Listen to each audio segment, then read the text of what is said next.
Imaginez un instant un trésor enfoui sous terre, estimé à plusieurs milliers de milliards de dollars. Ce n'est pas de la science-fiction, c'est la réalité actuelle de la Guinée.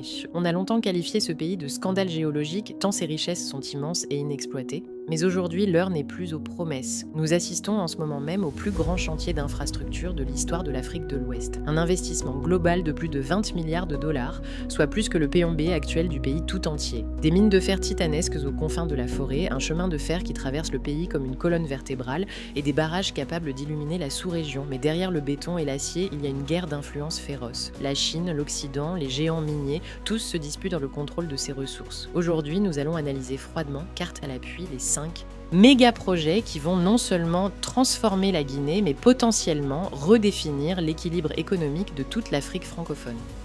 Introduction. Bonjour et bienvenue.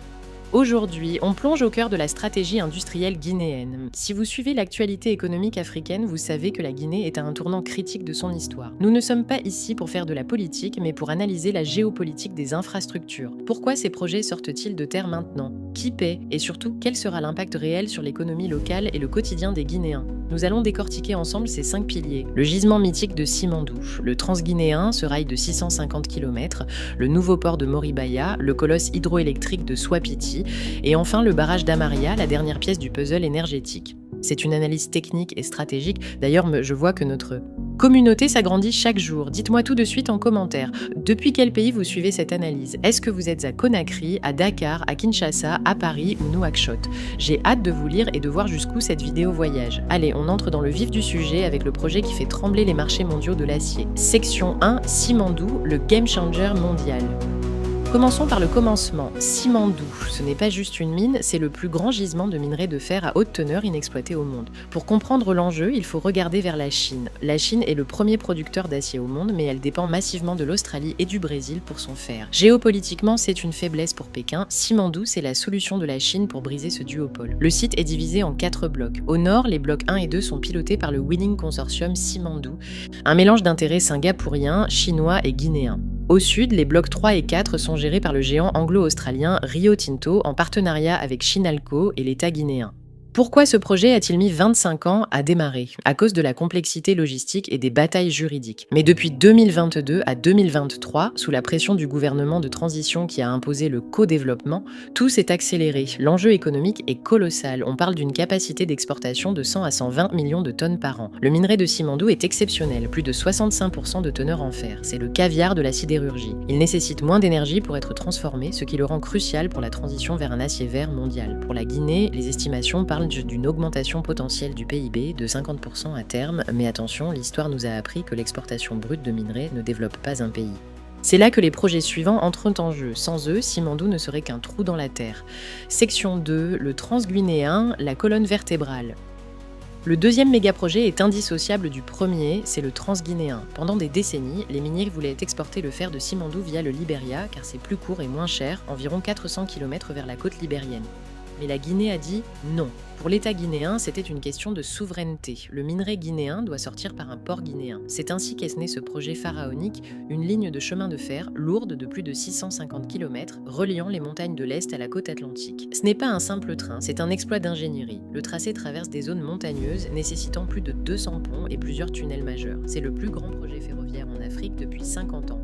D'un point de vue géopolitique et social, c'est ici que se joue le désenclavement. Le Transguinéen est prévu pour être multi-usage. Transport minier, bien sûr, transport de marchandises agricoles. La Guinée forestière et la Haute-Guinée sont des greniers agricoles potentiels. Ce train permettra d'acheminer les produits vers les grands centres de consommation. Transport de passagers. Imaginez l'impact pour un commerçant de Nzéré-Koré ou de Kankan qui pourra envoyer ses marchandises vers la côte en quelques heures plutôt qu'en plusieurs jours de route chaotique. C'est ce qu'on appelle un corridor de prospérité. Les travaux avancent à une vitesse stupéfiante, menés principalement par des entreprises chinoises comme la China Railway Construction Corporation. La Chine ne construit pas ce rail par charité, elle le construit pour sécuriser son approvisionnement en fer, scellant ainsi une alliance stratégique à long terme avec Conakry. Section 3, le port de Moribaya, la porte de l'Atlantique. Le Sfanji.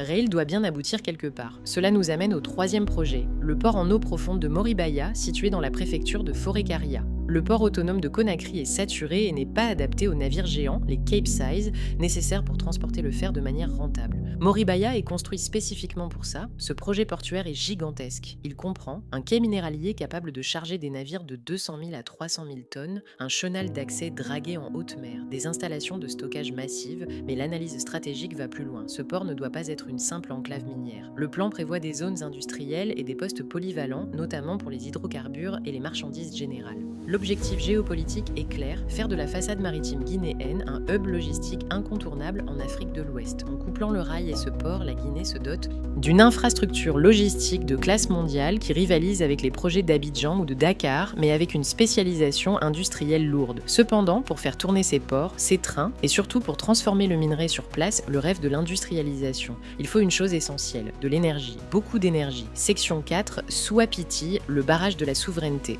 Passons au 4e méga-projet, celui qui alimente tous les autres, le barrage hydroélectrique de Souapiti. Situé sur le fleuve Concouré, Souapiti est souvent décrit comme le barrage qui doit mettre fin au déficit énergétique de la Guinée.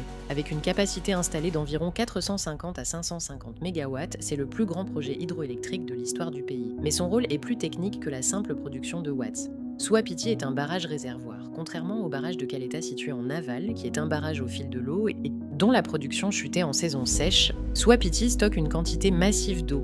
On parle de 6 milliards de mètres cubes. Cela permet de réguler le débit du fleuve Concouré toute l'année. En clair, grâce à Souapiti, le barrage de Caleta peut tourner à plein régime même quand il ne pleut pas. C'est l'effet multiplicateur. Le coût, environ 1,4 milliard de dollars, financé par un prêt d'Exim Bank of China. L'objectif économique est double, l'électrification domestique, améliorer l'accès à l'électricité pour les citoyens guinéens, un point de tension sociale récurrent, l'alimentation industrielle, les mines consomment énormément. Pour que la Guinée puisse exiger la transformation de la bauxite en alumine et un jour en aluminium sur son sol, elle doit garantir une énergie stable et bon marché. Souapiti est la clé de voûte de cette stratégie de transformation locale. Bien sûr, ce projet a ses controverses, notamment le déplacement de milliers de personnes et l'impact environnemental sur la vallée. C'est le prix lourd à payer pour l'indépendance énergétique. Section 5, Amaria et le complexe Concouré, la boucle est bouclée. Enfin, le 5e méga-projet, souvent moins médiatisé mais tout aussi crucial, le barrage d'Amaria. Amaria est la dernière pièce du puzzle sur le fleuve Concouré. Situé en aval de Souapiti et Caleta, ce projet vise une capacité de 300 MW. Pourquoi un autre barrage ? Parce que l'appétit énergétique des miniers est insatiable. Amaria est développé en partenariat étroit avec TBEA, une entreprise chinoise, spécifiquement pour alimenter une future raffinerie d'alumine et une fonderie d'aluminium. C'est ici que l'analyse économique devient intéressante. La Guinée détient les plus grandes réserves de bauxite au monde, mais elle exporte majoritairement de la terre rouge brute. La valeur ajoutée part à l'étranger. Avec le trio Souapiti, Caleta, Amaria, la Guinée dispose enfin de la puissance de feu énergétique pour dire aux industriels « Maintenant, vous transformez ici ». Si Amaria est menée à terme et connectée aux zones industrielles, la Guinée pourrait passer du statut d'exportateur de matières premières à celui de producteur de métal. C'est le saut quantique du développement industriel. C'est la différence entre un pays pauvre, riche en ressources, et un pays émergent. En résumé, que voyons-nous ? Simandou, le Transguinéen, Moribaya, Souapiti et Amaria ne sont pas des projets isolés.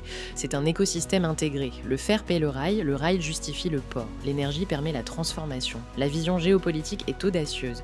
Utiliser les capitaux et le besoin de ressources de la Chine pour bâtir une infrastructure nationale que la Guinée n'aurait jamais pu s'offrir seule. C'est un pari risqué sur la dette, sur la gestion environnementale et sur la capacité de l'État à contrôler ces mastodontes. Mais si ces 5 méga-projets sont livrés et gérés correctement, la Guinée de 2030 ne ressemblera en rien à celle d'aujourd'hui. Elle deviendra le poumon industriel de l'Afrique de l'Ouest. C'est un sujet passionnant que nous continuerons de suivre de très près sur cette chaîne. Dites-moi en commentaire, lequel de ces 5 projets vous semble le plus prioritaire pour le quotidien des Guinéens ? Est-ce le rail pour le transport ou l'énergie pour la lumière ? Je lirai vos réponses avec attention. Si vous avez appris quelque chose aujourd'hui, laissez un j'aime sur la vidéo, c'est le meilleur moyen de soutenir notre travail de recherche. Et surtout, abonnez-vous et activez la cloche pour ne pas rater notre prochaine analyse économique sur l'Afrique. À très bientôt.